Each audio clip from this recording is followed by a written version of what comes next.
السلام علیکم ورحمۃ اللہ وبرکاتہ۔ بیگم پوری مسجد۔ اس مسجد کو سن 1325 عیسوی میں محمد بن تغلق نے دلی کے ایک شہر بیگم پور میں کرایا۔ کہا جاتا ہے کہ دلی کی دوسری سب سے بڑی یہ مسجد ہے۔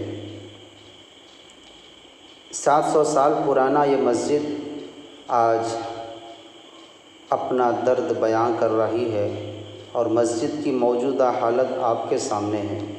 کہا جاتا ہے کہ جب انگریزوں کا یہاں غلبہ ہوا اور انہوں نے یہاں کے لوگوں پر ظلم و ستم ڈھایا، ان کے گھروں کو توڑا، ان کو شہید کیا، تو جو بچے ہوئے لوگ تھے انہوں نے اپنی جان کو بچانے کے لیے اس مسجد کا سہارا لیا اور اس مسجد میں گھر بنا کر قریب 60-65 لوگوں نے اپنی زندگی بسر کی اور اس طریقے سے مسجد ایک گاؤں کا شکل لے لیا تھا۔